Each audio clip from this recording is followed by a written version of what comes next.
Welcome back, guys. In today's episode, I'm sharing 10 true scary stories about the small town of Appalachia. Get ready for chilling tales that show how even a small town can carry the darkest secrets. But before we continue, if you're new here, make sure to subscribe and don't forget to like and share. Thank you all. Now, let's begin. Back then, I was staying in this little town called Denton Hollow, tucked deep into southern Kentucky. One Thursday evening after we wrapped up a cleanup over in Ash Creek, Sam asked if I could do a favor. His buddy Buck, short for Buckley Marston, usually ran errands for some of the old-timers in town. Groceries, prescriptions, hardware bits, whatever they couldn't get for themselves. Buck had to head to Owensville overnight for a court thing. Nothing serious, just something with his brother. He was supposed to do his usual run, but now he needed someone to cover it. Sam vouched for me, and Buck seemed relieved to have someone step in. "Most of them just hand you cash and smile," Buck said, handing over his beat-up flip phone, a printed list, and the keys to his dented blue van. "They like you more if you don't talk too much." I remember laughing at that. The first few stops were harmless, easy even. I dropped off insulin to a woman named Mrs. Lowry. She was maybe in her 70s, short and wiry, but sharp as a tack. She gave me a jar of homemade strawberry preserves and said, "Don't heat it, just spoon it cold." Then I ran a small grocery list up to an older couple way up on Ridgeback Drive. They offered me lemonade, which I politely declined after noticing a stack of taxidermied squirrels lining their mantel. Everyone was quirky in their own way out there. I was just about to call it a night when Buck's phone rang. Surprised me, honestly. It had only rung once earlier, and that was just Sam checking in.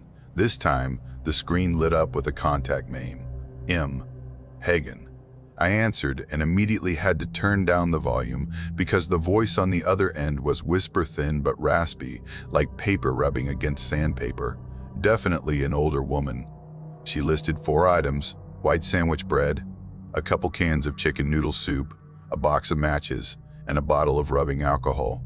I told her I could get those and asked where to deliver them. She gave me a location I didn't recognize, Barlow Hollow Road. Said it was past the stone quarry, way out near where the road turned to gravel and the trees started to lean in. That was the phrase she used. I remember that specifically, where the trees lean in. I jotted it down. Didn't think too much of it at the time. Maybe a little weird, but it was late, and I just wanted to be done. So I drove out there. First thing I noticed was how quickly things got remote. The paved road narrowed, then cracked, then disappeared. Before long, I was bumping along gravel, tree limbs brushing the sides of the van, no other houses, no mailboxes, just woods thick enough that daylight barely made it through, even though sunset wasn't for another hour. Buck's GPS, one of those chunky dash-mounted ones, glitched out right as I passed the quarry entrance. The screen froze, then showed nothing but a grid, no road, no pin, just gray. The flip phone had no signal either. Still, I kept going. The road dipped, then curved, and finally I saw it. A crooked gate leaning into a ditch, held together by rust and spiderwebs. The mailbox nearby was bashed in and sitting in a pile of gravel like someone had thrown it there and forgotten about it. I slowed down. There was no house in sight, just a winding dirt trail disappearing into a wall of trees.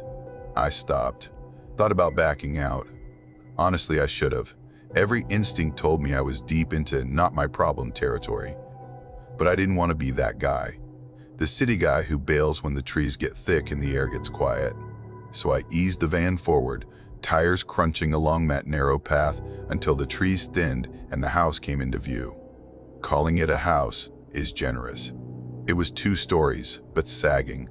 Siding was falling off in strips, and one of the support beams on the porch looked warped like wet cardboard. The upper windows were fogged up, but not from weather. It looked like moisture or grime on the inside. The kind of haze that takes years to build. I left the engine running, climbed out and walked up to the porch, which gave a little groan under my weight. No light inside, no sound. I knocked, waited, knocked again. Nothing. Figured I'd leave the bag by the door and go. That's when I heard it. Creaks, 2 of them. From inside, Then soft, slow footsteps. Something passed behind the front window. Just a blur, a shape.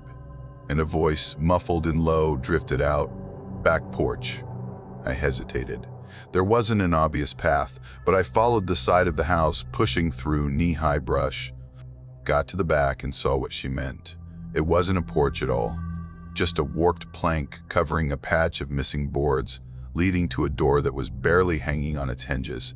That door was cracked open, maybe 3 inches. I called out, "Ms. Hagen?" No reply. I leaned the bag against the door frame, knocked gently, and turned to leave. That's when I saw him. Just inside the door, in the gloom, a man stood facing the far wall, 10 feet in, barefoot, wearing sagging, off-white long johns smeared with something dark. His arms hung stiff at his sides.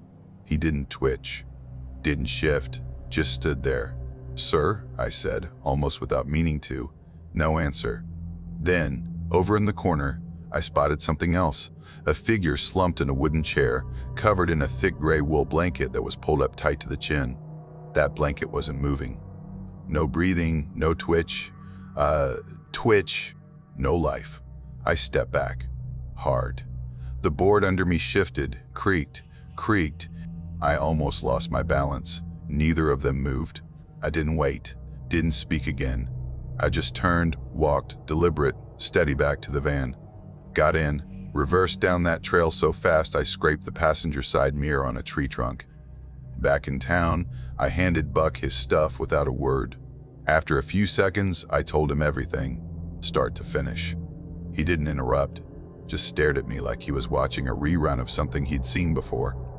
Then he asked, "Who'd she say she was?" I told him, "M. Hagen." His face tightened. He rubbed the back of his neck and said, "You sure about that?" I nodded. Then he said, calm but low, "Martha Hagen died 9 years ago. Lived there alone after her husband passed. Folks say she had some distant kin showing up now and then, but no one ever knew names or where they came from." I must have looked as shaken as I felt because Buck just said, "Don't go telling that around town. People here don't like it when things don't line up." Next morning he called me, said someone he knew drove past that house. Not close, just far enough to see it from the main road. Said there was a grocery bag nailed to a tree beside the house. Same one I left, still full. No one ever came to get it. I stopped doing runs after that. Finished up the last of the flood jobs that week and left town. Haven't been back.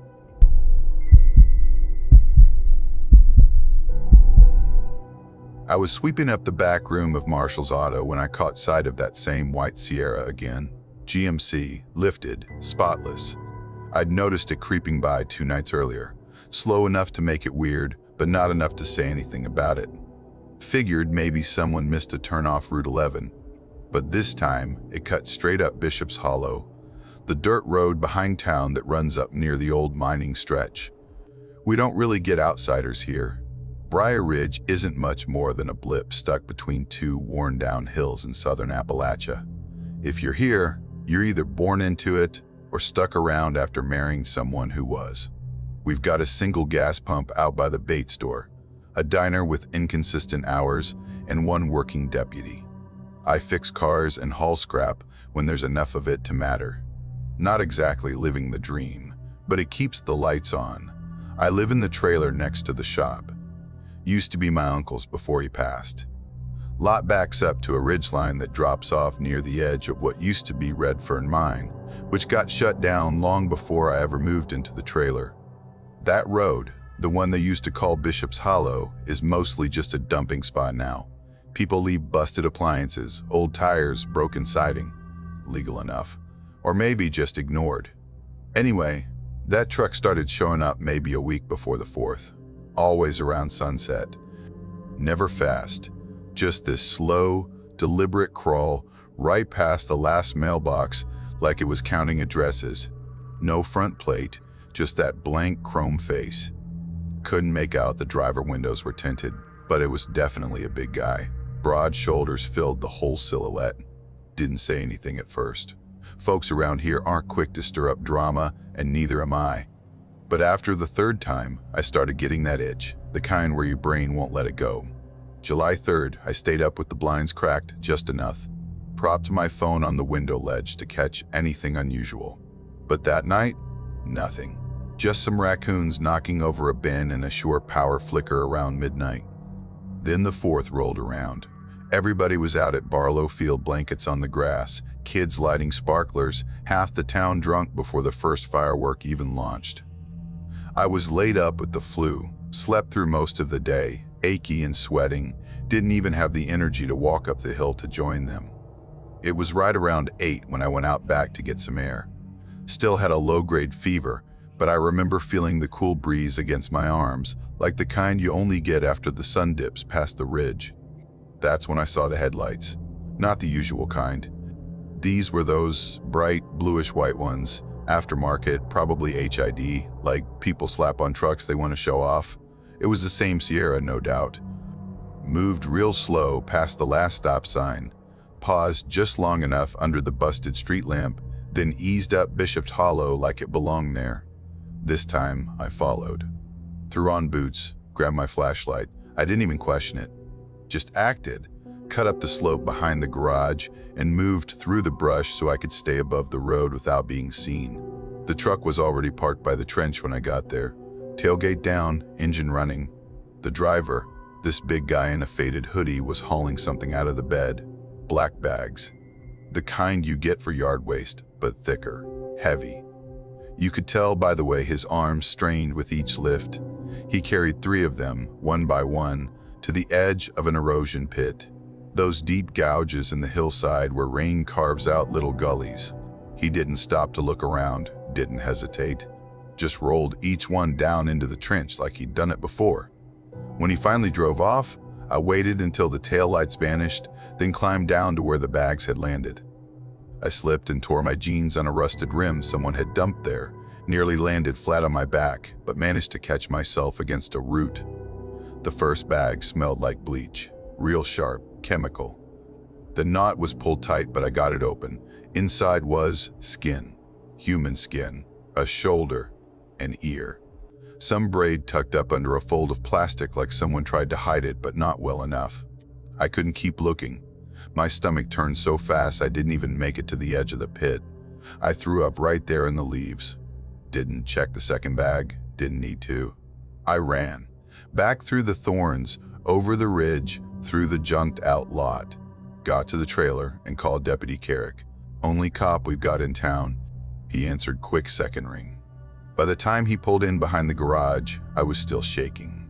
Couldn't string a sentence together, just kept repeating, "There's bags. Bodies." He dumped them up the trail. Darren didn't waste time. Didn't ask dumb questions. He popped the trunk, pulled out his flashlight, and we drove back up Bishop's Hollow in his cruiser. We hiked down. He opened one of the bags with a blade he kept on his belt. Looked inside for maybe 2 seconds, then shut it without saying a word. "You touch anything else?" he asked. "No," I told him. "Just the one." "All right. Don't move. Don't touch a thing. I'm calling it in." Within the hour, yellow tape was going up. A coroner rolled in from Lancaster County. That's 30 miles, so you know it was serious. I sat on the back of Darren's cruiser for most of it, wrapped in a blanket someone found in their trunk. Just sat there, watching strangers comb through that gully like it was a crime scene on TV. They found 3 bodies, all in separate bags, wrapped in black tarp, and sealed with some kind of medical tape. No wallets, no IDs, no shoes. Bags like that don't come from anywhere local industrial stuff. Thick, almost rubbery. Stuff you'd need to special order. They asked me everything, how long the truck had been showing up, if I noticed any patterns. I gave them the phone recording, grainy as hell, but clear enough to see the Sierra's grill and that busted passenger mirror. Darren said he'd push it up the chain, see if anyone could match the truck. Next day, a bigger crew came. They expanded the search.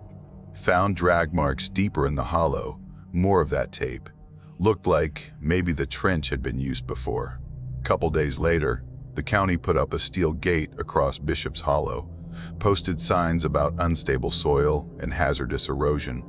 Officially, that stretch is sealed off. but everyone knows it's not just about sinkholes.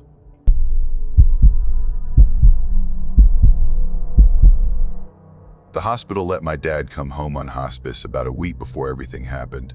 He was mostly out of it, drifting in and out, but I'd taken some time off work to come help care for him.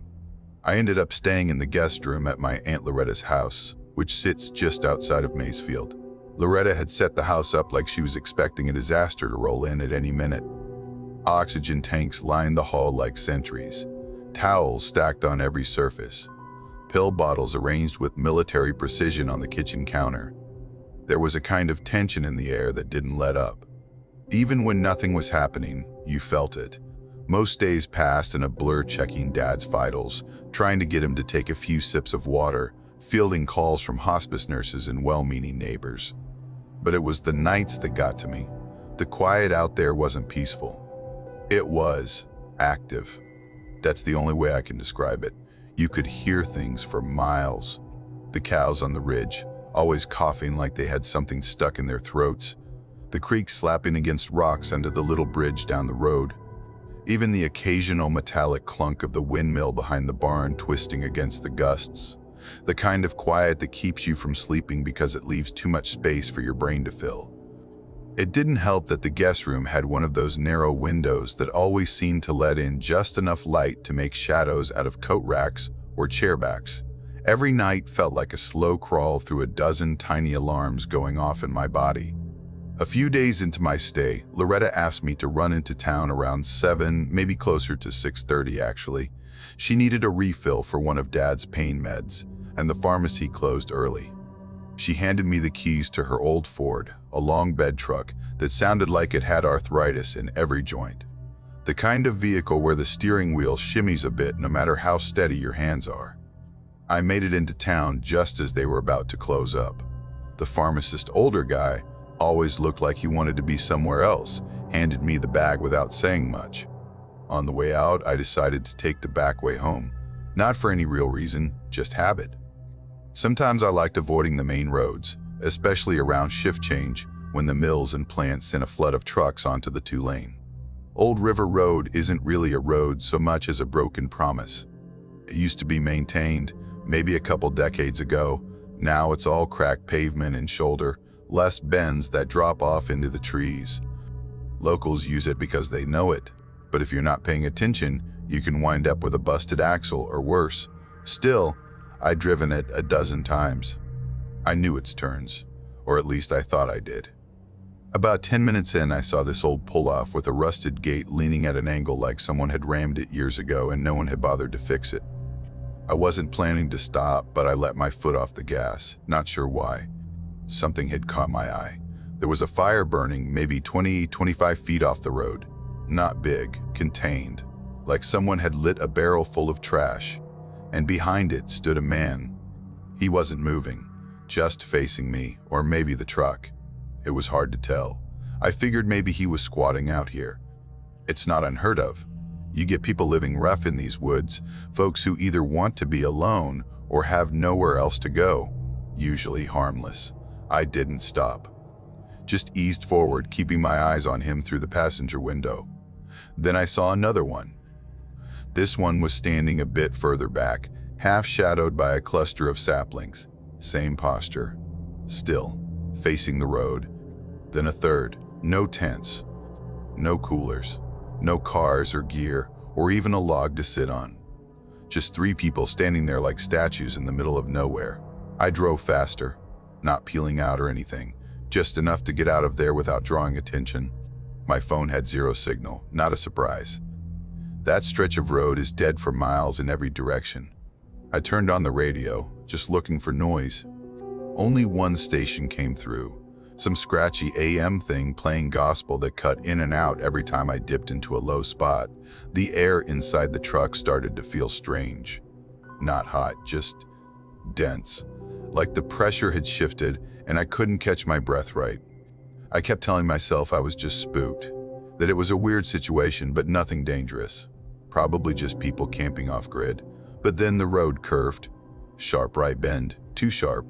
I hit the brakes a little and leaned forward, squinting through the windshield. I didn't recognize this section at all. I knew Old River Road well enough to know that it doesn't curve like that. There's a long straightaway after the first incline, not a bend. Headlights swept across the shoulder, and that's when I saw it. A truck, pulled just off the road, pointed into the trees at a strange angle. I only caught it for a second, but it looked wrong. It looked like Loretta's truck. Same color. Same busted panel on the rear quarter. Same rust blooming just under the driver's door. I hit the brakes. Just sat there in the road with the engine knocking slightly under the hood, like it was too tired to idle properly. I threw it into reverse, checked behind me. Nothing but darkness. I backed up a few yards, then pulled forward again, thinking maybe I'd imagined the whole thing. It was gone. Just trees now. Gravel. No sign of the truck. No tire marks. No headlights disappearing into the woods. I checked my phone again. Still no bars. The cabin of the truck felt colder suddenly, like something had sucked the warmth right out of it. I turned around, drove back the way I'd come, trying not to look into the trees on either side. Every shape out there looked like a person. Every flicker of shadow felt like movement. I didn't breathe right again until I saw the old Sinclair sign on the edge of Maysfield. When I pulled into Loretta's driveway, her truck was parked exactly where it had been. Tailgate down, same as before. I just sat there in the cab for a long time, letting the engine tick down. I didn't go inside until I could convince myself that I'd imagined it, that it had been a trick of the light, a tired brain, whatever. Next morning, Loretta mentioned something, said she'd stayed up with Dad for a while after I left. He hadn't been talking much, mostly murmuring or frowning in his sleep, but sometime around 8, he said my name. Twice, clear as day. Then he smiled. She said it was the first time she'd seen him smile in almost a week. Then he whispered something else. They didn't get her. Loretta asked who he meant. He was fading again by then, but he mumbled one last thing before going quiet. The Watchers. That's what he called them. He died the next morning. We buried him that Friday. From then on, I didn't drive home on Old River Road. I didn't even drive through Maysfield.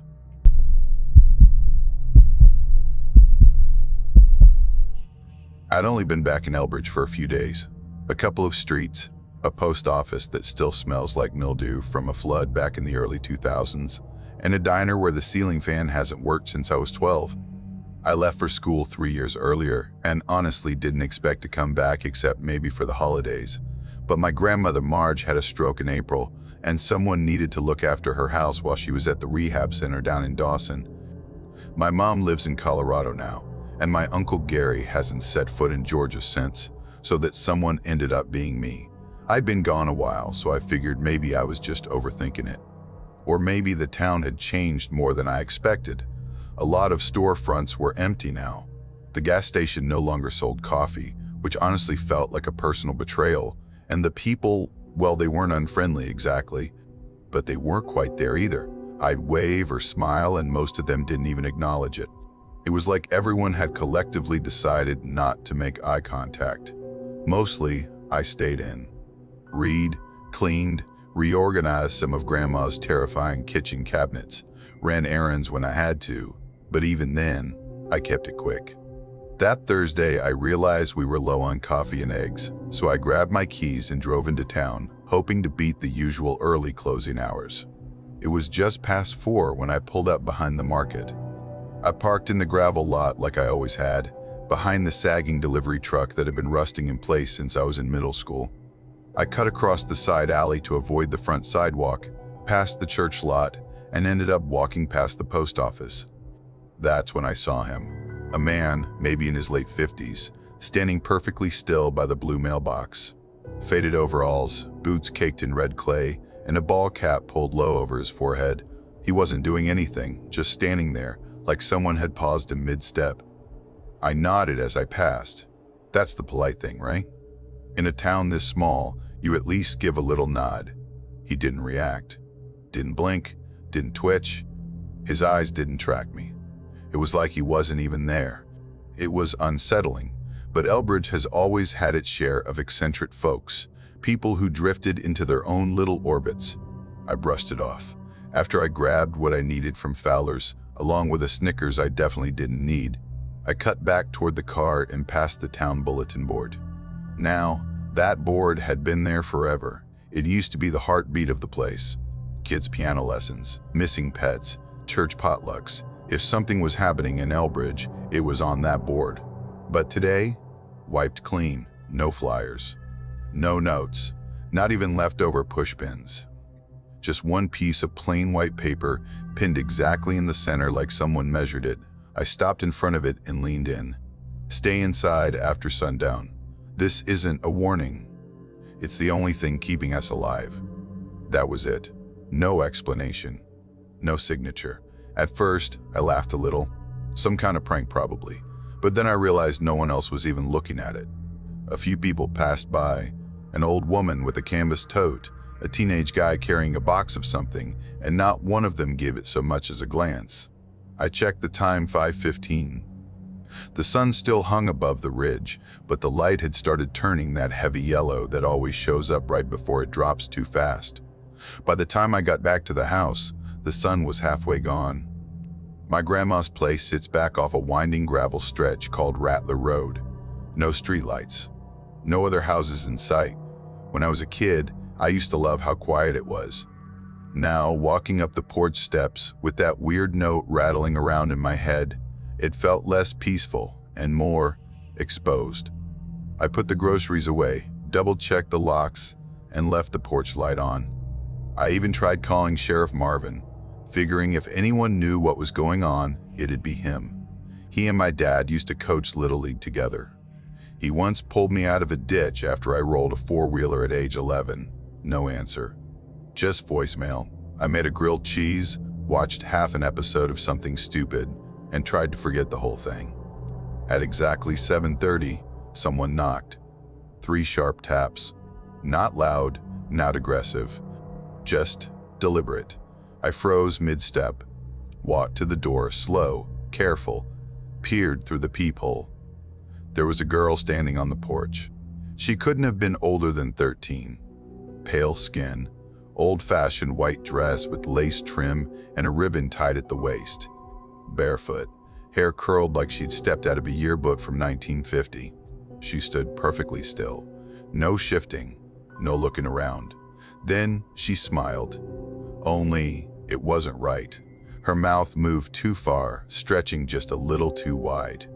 Like she'd been shown what a smile should look like but didn't quite nail it. "Can I use your phone?" she asked, calm as anything. "It's real important." Her voice had no emotion, just a flat tone that felt detached. I didn't open the door. I told her through the wood that I could call someone for her. She didn't answer, just kept smiling, that same too wide grin. After maybe 15 seconds, she said, "There was an accident. I need to call my uncle." Still didn't move. Still didn't blink. Then she turned, no rush, no reaction, and stepped off the porch. She walked straight into the woods, not toward the driveway, not toward the road, straight into the trees, barefoot. I locked every door, turned on every light, and sat with my back to the bedroom wall, holding the landline receiver in one hand, even though there was no dial tone. I didn't sleep. The next morning, I drove straight to the station. Sheriff Marvin wasn't there. The deputy at the front, Darnell I think his name was, said Marvin hadn't come in all week. When I asked about the girl, he didn't flinch, didn't ask a single question. I mentioned the note on the bulletin board. His face stayed blank, but he nodded. "Best to listen to that," he said, like he was commenting on the weather. I didn't know what to say. That night, right after sundown, the power cut out. No warning, no flicker, just total black. I stepped outside. The entire ridge was dark. Not one porch light, not a single street lamp. The air felt like it was pressing in. Then came the knock. Same as before, 3 taps. Even, clean. This time, it was a man's voice. "Car broke down," he said. "Can I come in?" I didn't answer, didn't move. After maybe 30 seconds, car broke down. "Can I come in?" Same words, same rhythm, not even a syllable off. I slipped into the back room and crouched beside the side window. I could see a silhouette on the porch. Not a man, it was a small figure, maybe a kid, but the voice came again. Same line, Same man's voice. I didn't move until dawn broke and I could see color again. When the power returned, I drove into town. The bulletin board was gone, not clear gone, just holes in the brick where it used to be. At May's Diner, I asked the waitress if she knew anything about it. She didn't look up, just said, "You're not supposed to answer after dark." I packed my things and left that afternoon.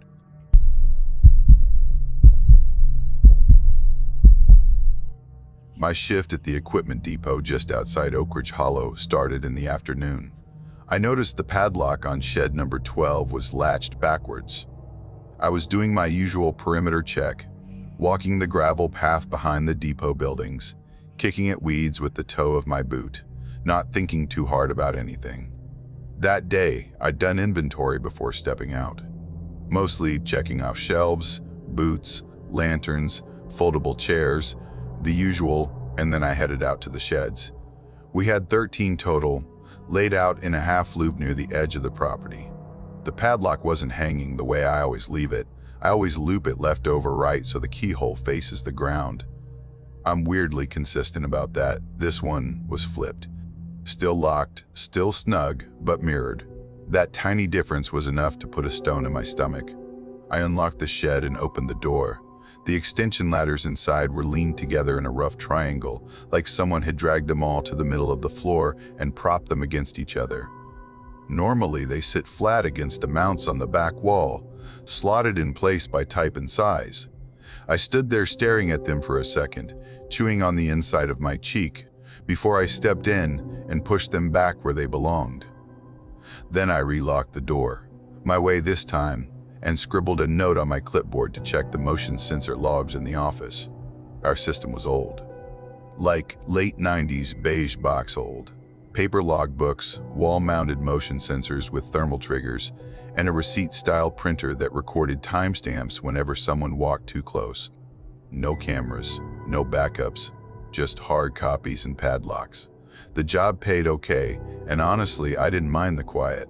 When I got back inside, I flipped through the logbook. The last entry was mine, dated 2 nights ago. But I'd been here yesterday, and the day before that. I always log something, even if it was just a time in and initials. But the pages were blank between then and now. I sat back in the old rolling chair, listening to it creak under me, and stared at the ink on the page. Maybe I forgot to sign in. Not likely. I've worked here 5 years.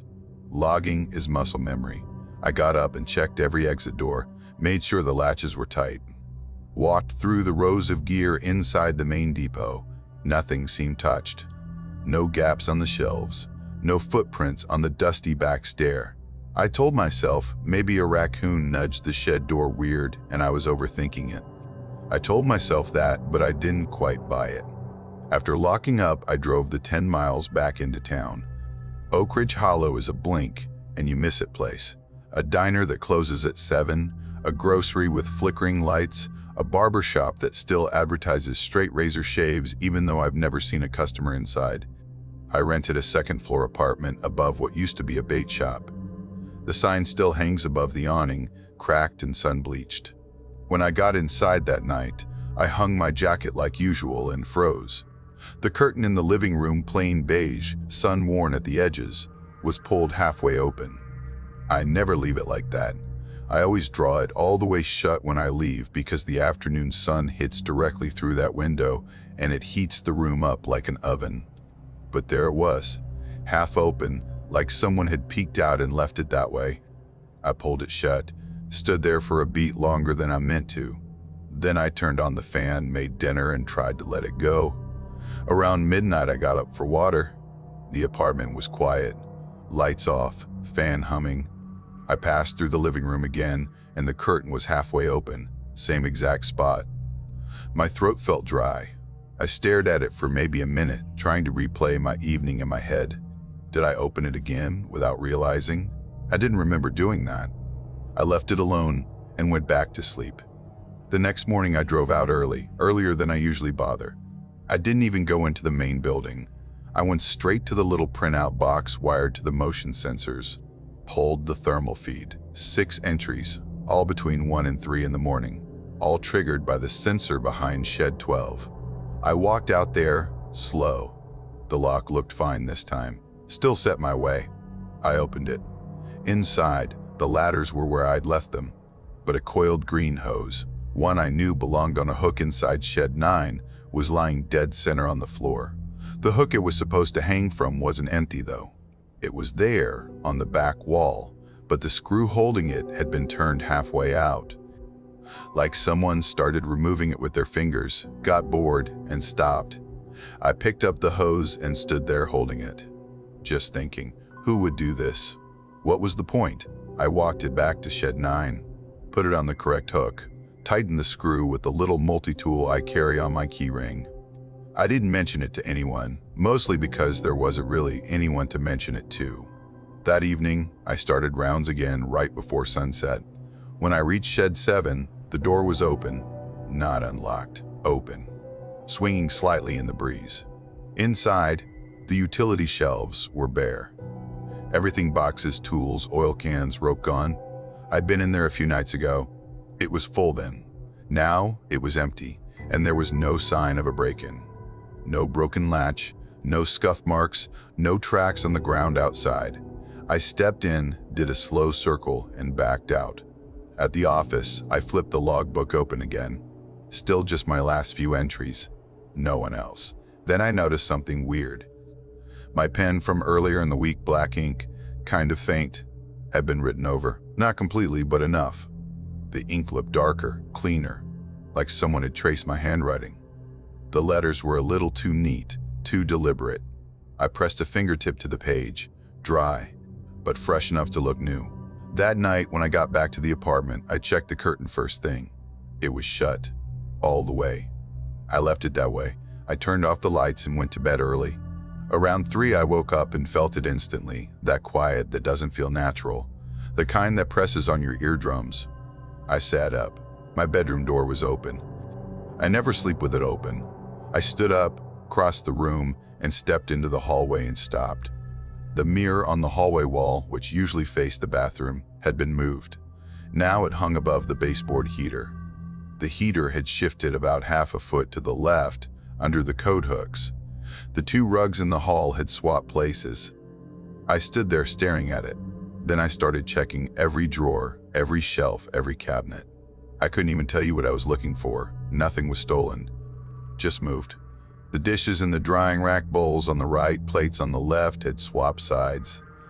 I sat down and unlocked my phone, maybe to call someone. The Notes app was open. There was a list on the screen, typed clean, each item on its own line. Mirror moved. Heater left. Rugs reversed. Entry correct. Next, shift. I hadn't typed it. I didn't even think. I deleted the note, shut off the phone, packed a duffel bag, and left the apartment. I drove east for an hour until I reached Boone, where an old college buddy lived. Told him I needed time off. Didn't explain. I stayed a week, and when I drove back into Oak Ridge Hollow, it felt hollow in a way that had nothing to do with the name. The bait shop downstairs was locked up. Windows dusty. No note, no sign of the landlord. I called him twice. No answer. I drove past the depot, slow. Shed 12 was wide open. I didn't stop. I parked at the apartment, ran upstairs, and packed everything I could carry in one trip. The place looked untouched, but as I walked out, I saw it again. The curtain in the living room halfway open. I ended the incident by quitting the depot job, breaking my lease, and moving 3 counties over into a sublet.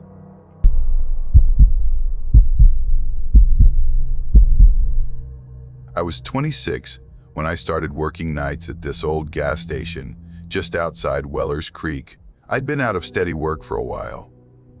The sawmill down the road cut shifts that fall, and I didn't feel like commuting to the bigger towns just to stand in a warehouse 12 hours a day. This job came up at the right time. Reggie, the guy who owned the station, needed someone to cover nights, and I needed something to keep the heat on in my trailer. It was cheap work, but quiet. Mostly I liked that part. Not a lot of people, not a lot of noise. Just me, some late-night truckers, and whatever the AM radio could scrape off the air. Nights were dead after 10. Folks who lived nearby would trickle in earlier for diesel, or a bag of jerky. Sometimes, someone came through with a six-pack, maybe cigarettes. After that, it was just empty roads and static. I'd brew coffee in a stained little pot behind the counter, lean back in the creaky stool, and let the quiet soak in. I never really minded being alone. Then October rolled around, and things got strange. It was one of those sharp, dry Octobers where the cold feels like it's already got teeth. I remember it was a Monday night when I first noticed it. Around 11:30, I was pouring my second cup when the back monitor, there's this grainy old screen hooked up to 4 exterior cameras, flickered. I glanced at it like I always did, just a habit by then. And there was this little jerk in the feed, a quick twitch of motion near the dumpster. Nothing clear, just a blur, like static had caught the edge of something moving. I figured it was a possum, or maybe wind flipping a bag around. It happens. The station backs onto this wide gravel lot that melts into woods, and critters wander through. 2 nights later, same thing.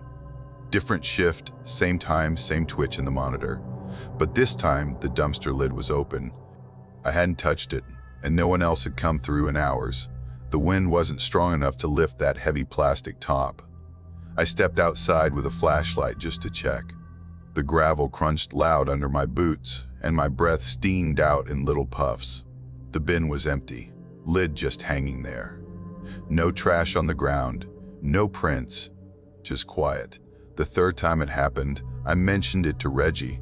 He barely looked up from counting bills and muttered something about high school kids screwing around. Said it was probably the Vanner twins. They lived just past the woods and had a reputation for lighting dumpsters on fire for fun. I let it go, but I started watching that camera more closely. It was the 4th incident that shifted everything. I was sweeping near the coolers around midnight.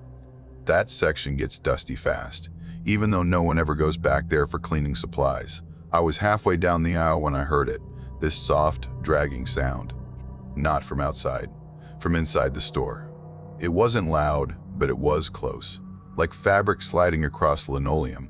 I stopped, held my breath, didn't hear the door chime. No headlights had pulled in. The lot was empty, and I hadn't seen a car in over 2 hours.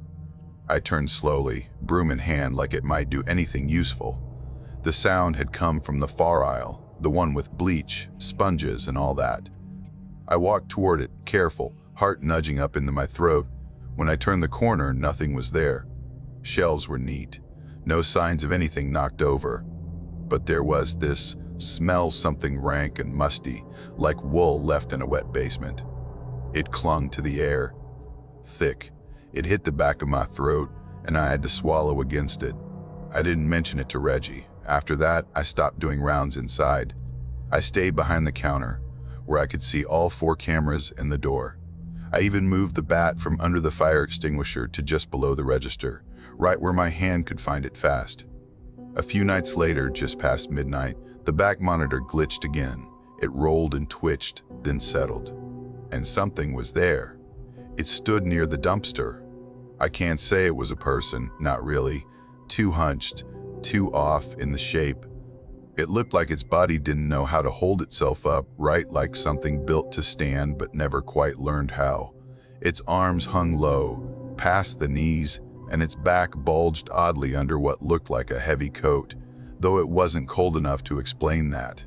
The monitor was black and white, and the resolution sucked, but I could see 2 small reflective dots where its eyes should have been. It didn't move. It just stood there, watching. I didn't go check. I locked the doors, shut off the outside lights, and sat still with the bat across my lap until the sun came up. Next shift, I brought Hank. He's a big mutt, part shepherd, part who knows what, but built like a cinder block, normally calm, good with people. I tied him behind the counter, gave him his blanket, and figured he'd sleep the night away. He did, until around 1:30, when he shot up, ears flat and teeth bared. His whole body went stiff, and he locked onto the far end of the store, the cooler aisle. That low, rolling growl came from deep in his chest. I followed his gaze. Nothing moved, no sound, but he wouldn't calm down, wouldn't sit. He just stood there, eyes pinned on that dark stretch of tile, like something was standing there too quiet for me to see. 3 nights later, he wouldn't get out of the truck. I opened the passenger door, unlatched his harness, called him like I always did. He didn't budge, just stared through the windshield, tail flat against the seat. I didn't force it. That was the night the power went out. It was only for a second, maybe 2, but long enough for everything to feel wrong. The light snapped off, silence swallowed the station whole, and my stomach dropped. When they came back on, everything looked normal, except one thing. The candy shelf nearest the front had bent forward, like someone had grabbed it and yanked with all their weight. Candy bars were scattered all over the tile. Some were still sliding when the lights flickered on. The metal bracket had actually warped. I didn't move from my chair for the rest of the night. The last shift I worked was a Thursday. I remember because the town's recycling truck passed by around 8, same as it always did. After that, I didn't see a single soul. Cold had crept into the store by midnight, and my breath fogged each time I exhaled. I sat there with coffee gone cold, and every light in the place switched on. At 1:15, the front monitor flickered. Not the back one, not the alley, the front. There was something standing just outside the glass doors. It didn't trigger the bell. No headlights hit the window. It was just there, this tall, still figure half cast in shadow from the roof light. The head was lowered, tilted toward the handle, not moving, not knocking, just watching. Then it raised one hand, tap. I froze. Every hair on my arm stood up. I didn't breathe. Tap. Again. I reached slowly beneath the counter, fingers closing around the bat. My grip was so tight I felt my nails bite into my palm, but the figure didn't try to come in. Didn't press its face to the glass. Just kept that hand raised like it was waiting for something. Then the screen glitched, and it was gone. I stayed behind the counter until sunrise. Didn't sleep. Didn't move except to watch the monitors. I was afraid if I blinked too long, it would be standing there again. When Reggie walked in at 6:30 with a coffee and a sausage biscuit, I didn't say anything right away. Just handed him the keys and said I was out. He asked why, but I said this job isn't for me.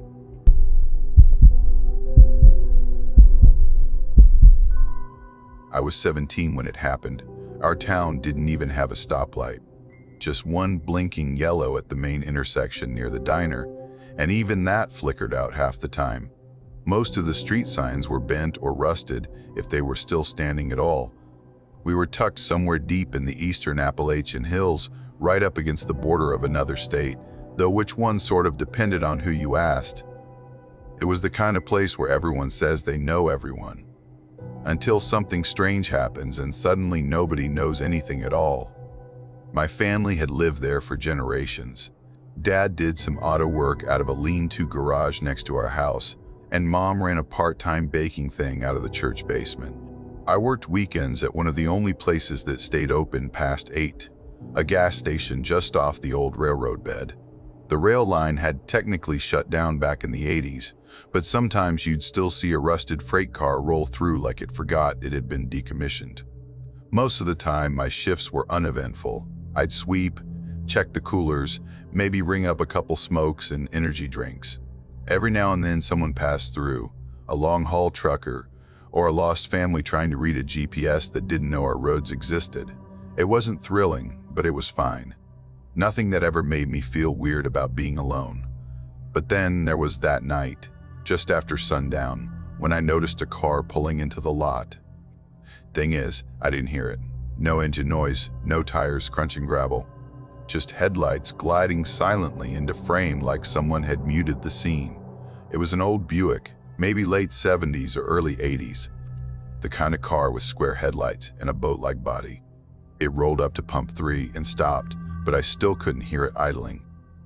The windows were tinted black, way darker than anything legal, and even with the overhead station lights, I couldn't see anything inside. Just my own reflection looking back, a little distorted in the glass. I waited. Sometimes folks sit in their car a bit, checking directions or whatever, but this was different. Minutes passed. It didn't move. The engine, if it was on at all, didn't make a sound. I just stood behind the counter, watching. I didn't feel scared exactly, more like I was suddenly very aware of how quiet everything had gotten. Eventually, the driver's side door creaked open. A man stepped out, maybe in his mid-50s, wearing a heavy coat like it was mid-January instead of midsummer. His posture was odd, upright, but not stiff, more like he hadn't stretched in a long time. Like walking wasn't something he did often. He didn't look around, didn't take in the surroundings or glance up at the buzzing lights, just walked in slow, one step at a time, and stopped at the counter.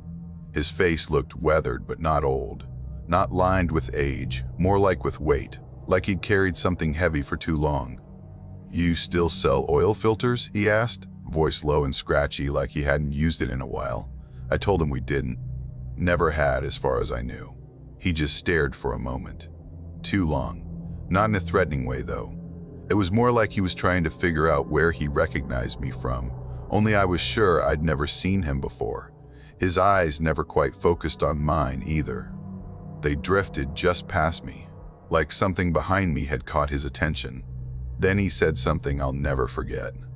"Your family still live up near Mason Ridge?" I blinked. Nobody called it Mason Ridge anymore. Not since before my dad was born. It was just the Ridge now, or sometimes up near the old quarry. "Didn't mean to spook you," he said, backing off a little. "Just passing through." He turned and walked back outside without buying anything. I watched as he got into the Buick and eased it around the side of the building. Thing is, there's nothing behind the station but a strip of trees and the remains of the old post road. It hasn't been drivable in decades, washed out, overgrown. Most people don't even realize it's there. I waited, staring at the rear camera feed. But the Buick never showed up again, and it didn't come back out front either. I walked around with a flashlight a while later, thinking maybe he'd parked under the trees to sleep it off or something, but the brush was untouched. No tire marks, no footprints, nothing disturbed. The car was just gone. Next morning, my boss asked if someone had moved stuff off the back shelf. Said our old supply logbook was missing, along with a few dusty cartons of unused filters, the kind we hadn't stocked in years. Stuff nobody even looked at anymore. He shrugged it off. I didn't. If that had been it, maybe I'd chalk it up to a weird encounter. But a couple weeks later, Kimber went missing. She lived in a trailer just past the fire station, walked everywhere because she didn't drive. She was a year behind me in school. Kind, quiet, always had kids hanging off her like Velcro, babysat for practically every family in town at one point or another. The sheriff said she left a note, said she ran off with someone she'd met online. Her brother said that didn't make sense. She didn't even own a laptop and had just gotten a flip phone for Christmas. I couldn't stop thinking about the man, the coat, the way he moved, how he knew where my family lived, using a name no one used anymore, and how his eyes weren't really looking at me. That Saturday, I drove up to the ridge myself, took my dad's old .22 rifle and a flashlight. There's not much up there now. A few old hunting trails, one collapsed barn that used to be my great-uncle's, and some wild grapevine tangles that never stopped growing. I didn't expect to find anything, but I did. Just past the barn, I found fresh boot prints in the soft earth. Deep ones, big ones, big ones. Too wide for me and recent enough to still have clean edges. No reason for anyone to be up there. Then, near the edge of the ridge, I found something else. A pile of torn-up notebooks half buried under a scatter of leaves. Some pages were scorched at the edges, some soaked through with rainwater, but a few were still legible. There were names written inside, all in pencil. Dozens. None I recognized. The paper was the kind we used in middle school, blue-striped with a red margin, the kind the school used to hand out by the bundle. Some pages were covered in diagrams that didn't make sense. Others had weird notes. One had a line that read, "Exit 7 waits between trains." There's no Exit 7 in our county. The closest one is 2 towns over, near a still active freight line. I didn't tell anyone what I found. Not the sheriff. Not my parents. I took the notebooks and buried them beneath the rocks near the dry creek bed, way off the trail. About a week later, my car alarm started going off at exactly 3:47 a.m. every third night. I'd run out in my boxers, flashlight in hand, and nothing would be there. No signs of entry, no footprints, just silence. Just silence. Then came the train whistles. Every third night at the exact same time, I started hearing one long whistle echo through the hills. Always the same pitch, always the same length. It shouldn't have been possible. That line had been shut down for years, and when I finally called the freight company, they told me, flat out, that no trains had passed through our stretch since early spring. Then last month, I saw something that tied it all together, or maybe just made it worse. Someone pinned a missing poster to the bulletin board at the station. It was for a girl named Eliza, 16, from a place I'd never heard of, maybe 3 counties away. The poster looked wrong. The picture was grainy, like it had been photocopied too many times. The font didn't match the usual state issue format. It looked like someone had taken another poster, erased the name, and written in a new one. I pulled it down and stuffed it under the counter. Nobody else seemed to notice. Now, I keep a flashlight and a knife in my truck. I don't open the door for anyone after dark.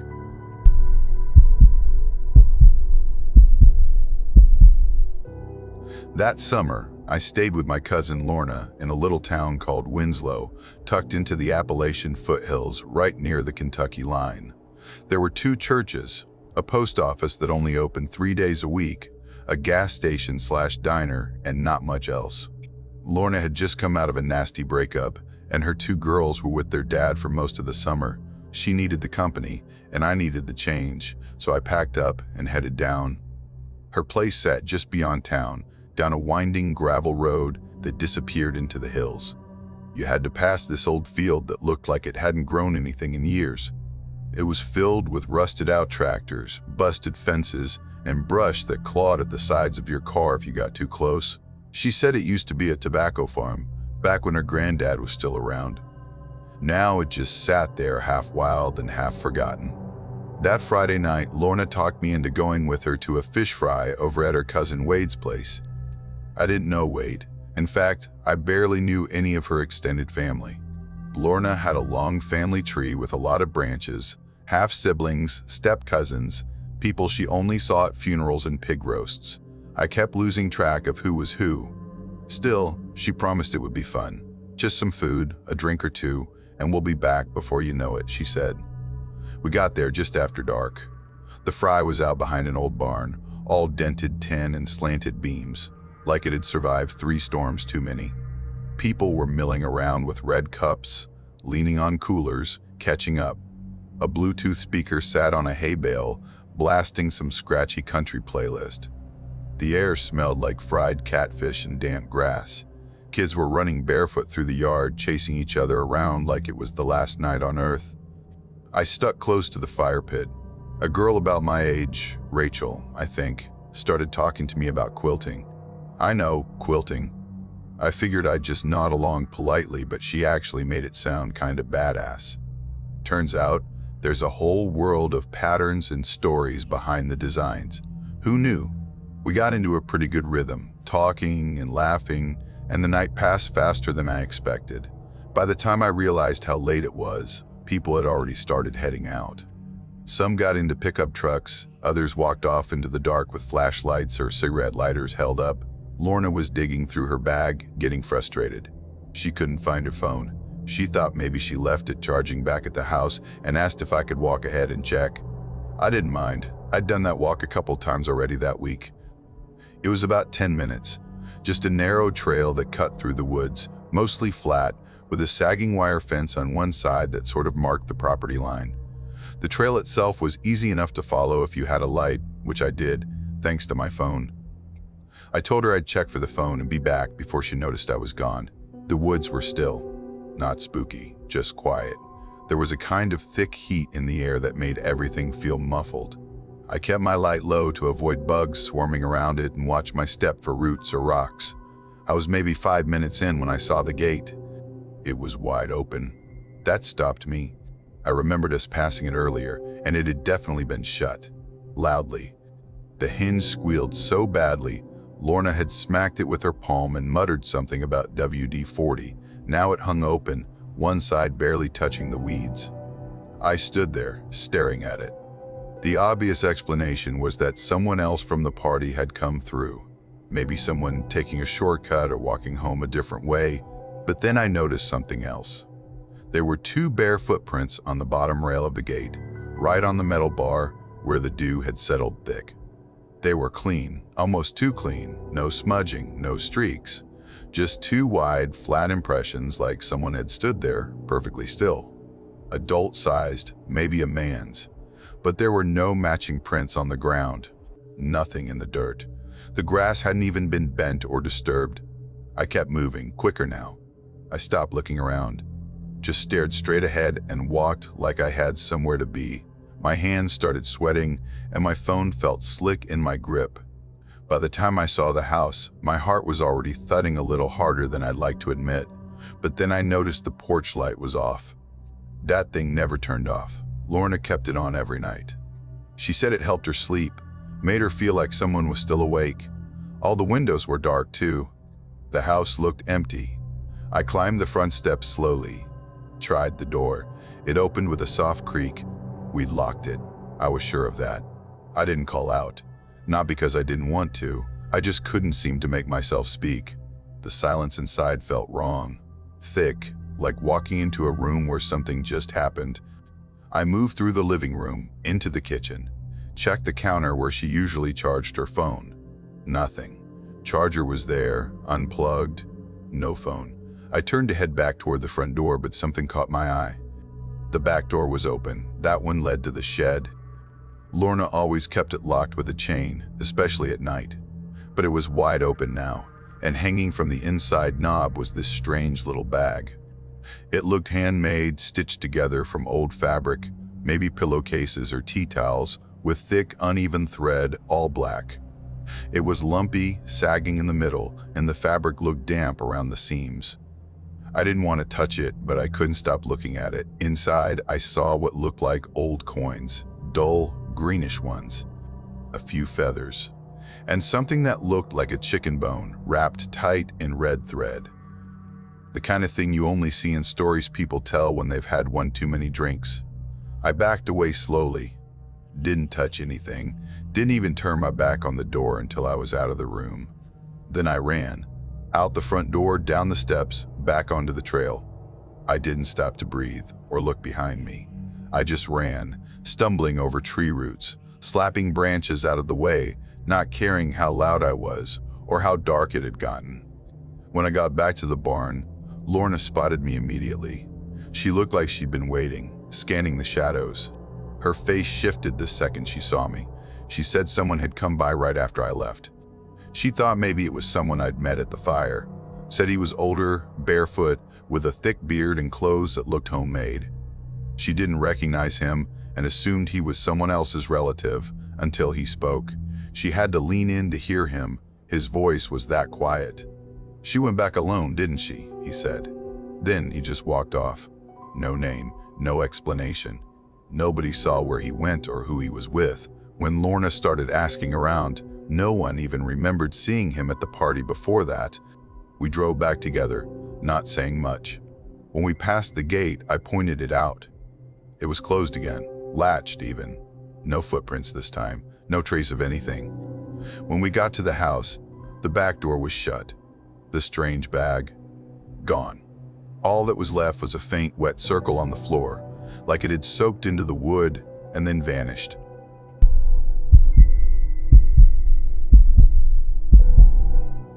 I just moved into this quiet, tucked-away place called Marlow Ridge somewhere out near the western lip of the Appalachians. I'd gotten a deal on a rental from a retired pastor named Everett who was packing up to live closer to his daughter in Augusta. He didn't talk much, just handed me the keys, pointed to the cellar, and told me to keep it locked at night. I thought he was joking. He wasn't. The house sat on a hill just above a sagging main street, if you could even call it that. A gas station with more cigarette brands than food, a cafe that shut its doors before sunset and didn't open on Mondays, and this squat red building that served as both firehouse and town hall. That was the social hub, apparently. I figured the stillness would be good for me. I was coming off a hectic couple of years, bad roommate situations, a job I hated, and this persistent sense that I was never in the right place at the right time. So, Marlow Ridge. Quiet sounded great. At first, things were fine, peaceful even. I was working admin over at the regional forestry office. Nothing glamorous, just data entry, a bit of inventory, the odd request from rangers who needed equipment sent to some outpost. In the evenings, I'd go on walks. Long ones, through the tree line or down into the hollow. The trails were overgrown, but not impassable. You'd hear crickets and sometimes the hoot of an owl. You'd almost forget how isolated it all was. But there was something I couldn't quite place, a weird kind of rhythm to the town. People started packing up early, store lights clicked off before they had to. If I was out near dusk, I'd pass folks on the road and they'd sort of glance at the woods. Just quick little flicks of the eyes, like checking to see if something was still where it was supposed to be. I didn't think much of it, chalked it up to small-town quirks. Then small things started to shift. I'd get home and find the side gate hanging open. I'd close it, lock it. Next day it'd be wide open again. Happened 3 days in a row. I bought a small padlock, and that stopped it, at least the gate part. Then my tools vanished. First it was my rake, then the hedge clippers. I kept them in a little metal shed that locked with one of those sliding latches. I figured maybe someone had borrowed them, maybe one of the neighbors who thought communal borrowing was just part of the culture here. But when I asked around, I got polite shrugs and a few murmured, "Haven't seen him," whatever. Not a big deal. Then one morning, I opened my front door and there it was, a dead mole laid out right in the center of the welcome mat. Not torn up or flattened, just straight, like someone had posed it. I remember standing there for a few seconds, not sure what to do. I nudged it with my shoe. Still soft, no blood. It hadn't been dropped by a hawk or anything. It'd been placed. After that, I started locking everything. Not just at night, during the day too. Doors, windows, the cellar. I even started leaving a light on in the living room. And then came the Tuesday. I'd just eaten dinner leftover stew. I'd reheat it in the microwave. I was rinsing the bowl in the sink when I heard it. Tap, tap, tap. Just 2 soft knocks on the back wall of the house. I stood still for a second, listening, nothing else. And cast with R. I walked over to the back door, flipped on the floodlight and looked through the glass. Empty yard. Tool shed off to the left. No wind, no movement. I went to bed wondering if it was just some kind of animal. Next morning, I stepped outside and found something sitting on the back steps. It was wrapped in old, crinkled newspaper, tied with thin twine. Looked like something out of an antique store, or a threat. I unwrapped it slowly. Inside were my missing shears, but they'd been altered, sharpened so thin they looked like they'd been whittled down to needles. On the handle, scratched deep into the wood, were the words, "Stay home after dark." I stood there holding it, feeling this weird cold sweat creeping down my spine. I took the whole bundle straight to the sheriff's office. Sheriff Colton barely glanced at it. "You keeping your cellar locked at night?" he asked. I said, "Yeah, every night." He gave this little nod. "Good, keep it that way." That was it. No questions, no form. He didn't even touch the bundle. That night, I sat in the dark with every light off, watching the backyard through the slats in the blinds. Around 2 in the morning, I saw movement at the tree line. A figure, tall but hunched, like its joints bent in the wrong direction. It moved toward the shed step by step with this jerky kind of rhythm, like it was walking on legs that weren't meant for walking. It stopped near the back corner of the shed and turned to face the house, its head tilted to the side too far, like a puppet on a broken string. I ducked down behind the couch and crawled into the hallway, heart hammering. I didn't sleep, just waited for light to come through the window.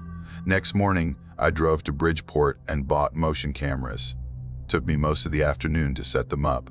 One for every angle, front door, back porch, each side of the house, and one aimed right at the shed. That night, I watched the live feed from my laptop. Hours passed. Nothing. Then, at 1:30, the feed from the backyard camera froze. Just locked up. The rest were fine. I switched back and forth. Front yard fine. Side yard fine, backyard frozen. At 1:40 it blinked back. Everything looked normal. Still, the floodlight hadn't come on. Then, at 3:02 exactly, the light kicked on. The screen filled with a face. Pressed right against the camera. No space. Just skin and eyes. The skin looked tight, almost waxy, like it was stretched too far. The eyes were too far apart, too round. No movement. Just this blank, staring expression, as if it was waiting for something. Then the feed went black. No static. Just gone. I closed the laptop and sat in the dark for almost an hour before I moved. That morning I didn't even think twice. I packed a bag, drove into town, and went straight to Ruth Ann Everett's cousin, the one who handled the lease. Told her I was leaving early. She didn't look surprised. "You lasted longer than most," she said. I asked her point blank what that thing was. She looked off toward the woods and said, "Before this town had roads or names, people lived up there, kept to their own. They followed certain rules. One winter, some men came and cut through the trees. Didn't know the rules, didn't care. Woke something up. It's been watching ever since. I didn't say anything. Just handed over the keys and drove until I stopped seeing trees. I moved to Asheville. Found a one-bedroom with neighbors on every side."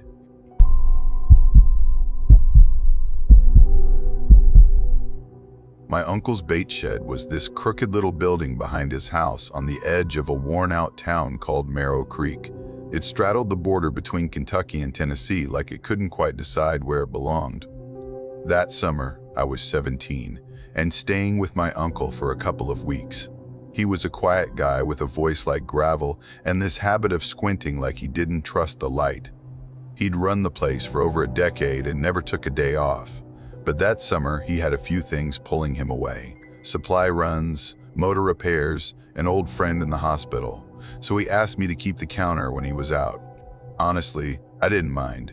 The place wasn't much, but it had its charm. Smelled like gasoline and damp newspaper. Creaked a little when you leaned too hard on the counter.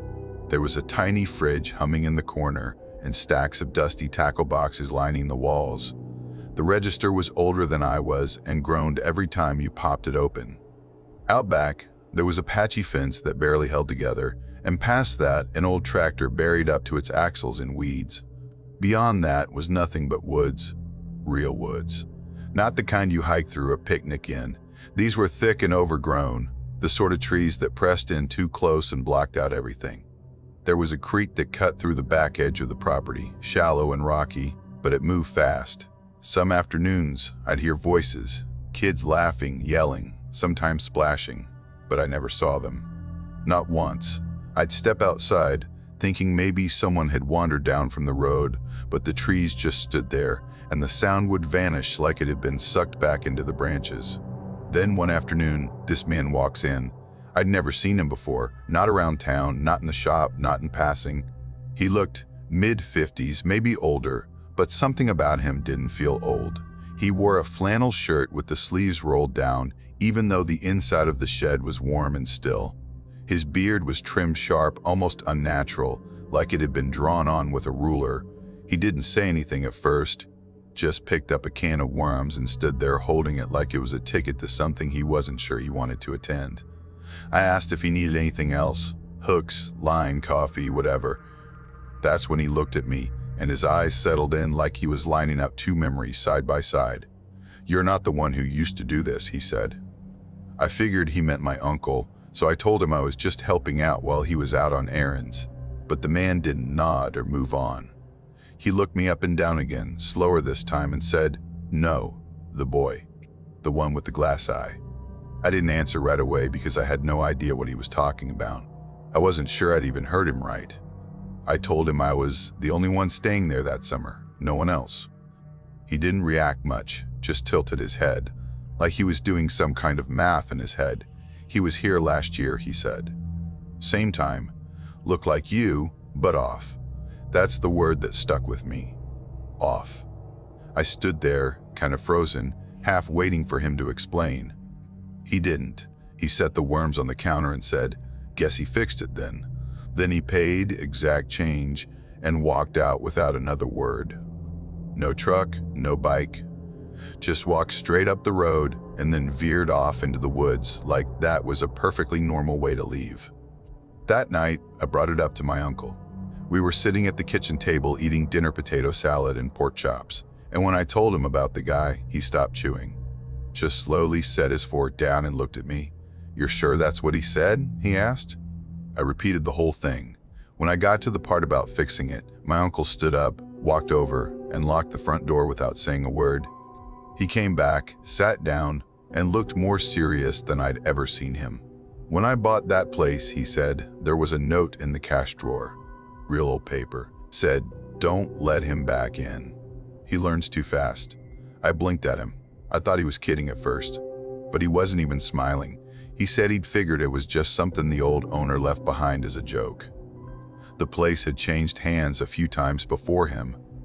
But then, that first summer, customers started making odd comments, asking about his nephew or the other kid who worked there, describing someone that sounded a little like me, same age, similar height, but pale, eyes that didn't match. My uncle didn't think much of it until a guy named Ellis dropped off a photo snapped from outside the window.